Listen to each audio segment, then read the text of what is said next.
Bismillahirrahmanirrahim. Assalamualaikum warahmatullahi wabarakatuh. Selamat beraktivitas kepada para mahasiswa yang mengambil mata kuliah statistika pendidikan ini. Mudah-mudahan diberi kesehatan, diberi kelancaran dalam memahami materi yang akan dipelajari. Amin ya Allah ya Rabbal Alamin. Para mahasiswa yang Bapak banggakan, kemarin kita sudah mempelajari atau mempraktekkan SPSS di pertemuan ke-8, yaitu tentang validitas dan reliabilitas. Sekarang kita akan memasuki pada tahapan berikutnya, yaitu mencari normalitas. Akan tetapi, supaya pembelajaran kita ada dalam keberkahan, marilah kita awali dengan membacakan basmalah bersama-sama. Bismillahirrahmanirrahim. Allahumma inni as'aluka ilman nafi'an wa rizqan thayyiban wa amal taqabbalan. Rabbi sholli sadri wa yassirli amri wahlul 'uqdatam min lisani yafqahu qawli. Para mahasiswa yang Bapak banggakan, perlu diketahui oleh para mahasiswa semuanya, kemarin kita sudah mencapai, yaitu sudah memasuki atau sudah melaksanakan, yaitu tentang uji instrumen penelitian. Uji instrumen tersebut bisa berupa angket ataupun bisa berupa soal. Angketnya pun beragam, ada yang skala Goodman, itu ya atau tidak. Itu seperti kalau soal, itu soal PG. Adapun yang intervalnya beragam, ada dari 5, ada 4, bahkan ada lebih dari 5. Itu Bapak ibaratkan seperti soal esai, sehingga tidak ada salahnya atau tidak ada kekurangannya apabila para mahasiswa mempelajari hanya satu saja, tetapi ketika misalnya Bapak mengajarkan di sini misalnya soal, tetapi mahasiswa butuhnya angket, sebenarnya sama-sama saja. Ataupun Bapak memberikan contoh adalah angket, tapi mahasiswa ke soal, mencari validabilitasnya, itu sama-sama saja. Jadi di sini perlu ditekankan, Goodman itu sama dengan PG, sedangkan Likert dan lain-lain halnya itu sama dengan esai. Pokoknya yang intervalnya lebih dari 1 dan 0 itu masuknya ke esai. Kemarin kita baru tahapan, yaitu tentang validitas dan reliabilitas. Adapun dari pembeda dan tingkat kesukaran, nanti para mahasiswa bisa mencari sendiri, nanti Bapak akan buatkan video pembelajarannya kalau sempat. Sekarang kita memasuki ke dalam tahapan pretest. Di sini dalam penelitian, nanti mahasiswa ada yang penelitiannya satu kelas, ada yang satu kelasnya dibagi 2, ada yang 2 kelas, ada yang semua kelas, ada yang cuman diambilnya itu beberapa dari beberapa kelas, ada yang 2 sekolah, dan lain hal sebagainya. Tetapi Bapak sekarang akan berfokus kepada pretestnya, itu adalah kelasnya itu seolah-olah penelitiannya itu menggunakan yang 2 kelas. Dan ini berargumentasi pada titik berat soal. Jadi kalau misalnya ada judul pengaruh LKS terhadap prestasi belajar. Ulangi, pengaruh LKS terhadap prestasi belajar. LKS itu variabel X, Y itunya adalah prestasi belajarnya adalah variabel Y. Itu tidak bisa diselesaikan dengan cara ini. Ada lagi cara normalitas mencari jika mencarinya adalah pengaruh antara X menuju Y. Tetapi Bapak ini bukan dari X ke Y, tetapi misalnya ada statistika itu ada kelas A dan kelas B. Kelas A dan kelas B itu lebih bagusan mana gitu. Tapi diuji dulu kenormalannya. Kenapa? Untuk apa kita harus menguji kenormalan tersebut? Tujuannya yaitu untuk mencari penyebaran dari suatu data, ya. Jadi normalitas itu berguna untuk mencari penyebaran suatu data. Kalau misalnya dalam satu kelas tersebut, misalnya ambillah kelas A ya di sini ya. Ini nilai rata-ratanya 90. Pantas saja 90. Karena mereka nilainya pun di atas rata-rata 80, 90, 80, 90 misal. Tetapi yang kelas B ada yang 90, ada yang 20, ada yang 40, ada yang 60. Pasti dan dipastikan yang lebih bagus itu bukan kelas A walaupun rata-rata tinggi, tapi kelas B. Alasannya apa? Karena di kelas A itu tidak ada yang nilainya di bawah. Sedangkan di kelas B itu merata. Jadi yang bagus itu merata ya. Contoh lah misalnya di sekolah. Ada yang jadi gurunya, ada yang jadi TU-nya, ada yang jadi tukang bersihnya, ada yang jadi muridnya, ada yang jadi jualan di sekolahnya, dan lain-lain hal gitu ya. Bayangkan sama kita, semuanya siswa nggak akan rame, semuanya dagang nggak akan rame, semuanya jadi guru nggak akan rame ya, nggak akan, penyebarannya nggak akan normal. Itu maksudnya. Jadi sekali lagi, normalitas itu digunakan supaya bisa melihat penyebaran dari suatu data ya. Bagaimana Pak kalau seandainya nanti nih tidak ada yang tidak normal? Berarti pengujiannya menggunakan pengujian yang lain. Jadi jangan patah harapan. Wah Pak, saya ini tidak normal nih, data saya nih satu kelas ataupun dua-duanya. Jadi uji normalitas itu peluangnya itu ada 3.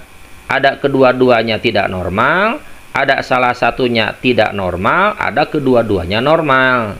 Nah, jadi di sini kalaupun salah satu atau kedua-duanya tidak normal, itu jangan patah semangat. Nanti ada lagi ujinya, uji Mann-Whitney. Kalau dua-duanya normal, maka uji homogenitas dulu. Ada uji T dan uji T aksen. Selanjutnya kita akan mempraktekkan ya. Ini sampai dulu wisuda ya. Ini kita praktekkan dulu. Jadi bayangannya kita berfokus kepada kelas yang mau melihat dari kelas eksperimen. Ada kelas A dan kelas B. Bukan dari variabel X mempengaruhi variabel Y. Itu beda lagi. Jadi normalitas itu banyak macamnya dan banyak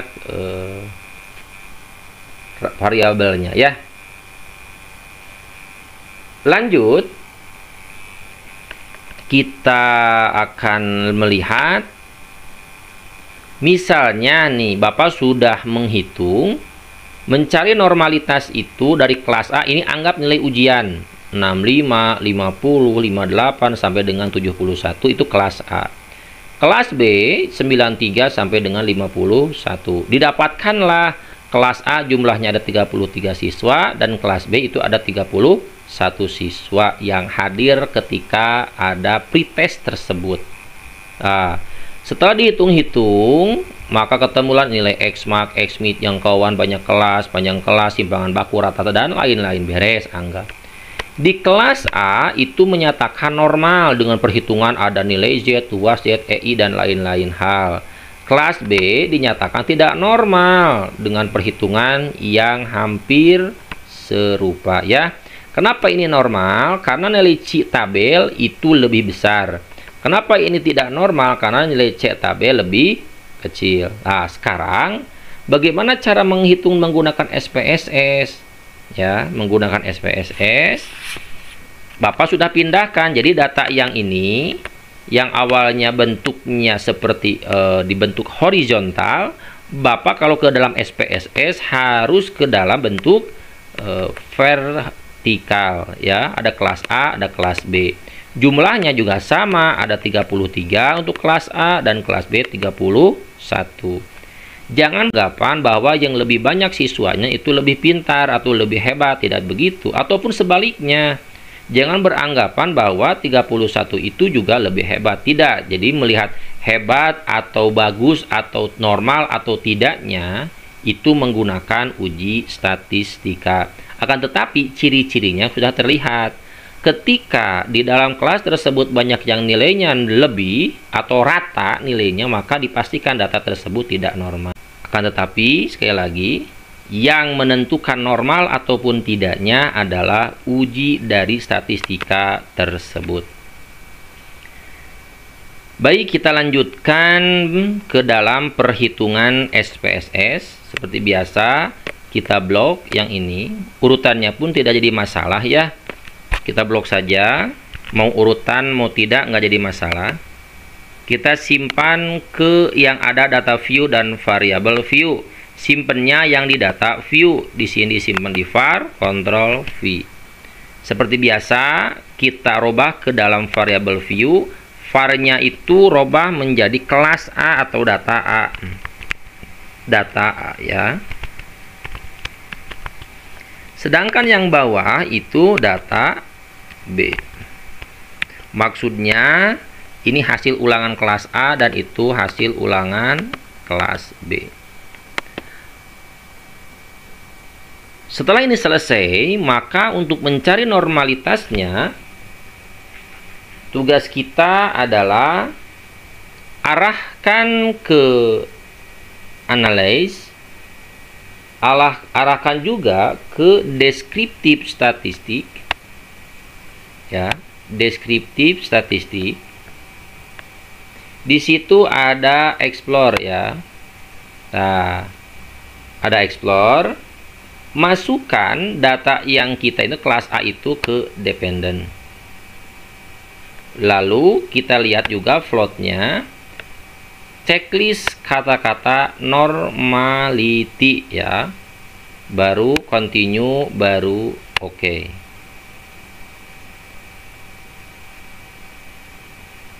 Nah, kita sekalian saja, begitupun yang data B ya, analyze, deskriptif statistik ya, lalu explore, lalu yang data A ini kita kembalikan menjadi klik yang sebelah kanan, lalu arahkan yang panah, lalu kita masukkan yang B ya, masukkan itu klik yang kiri, lalu yang tengah dia masuk ke data dependent. Karena floatnya sudah dirubah, maka kita sekarang tinggal ngeklik saja oke ya.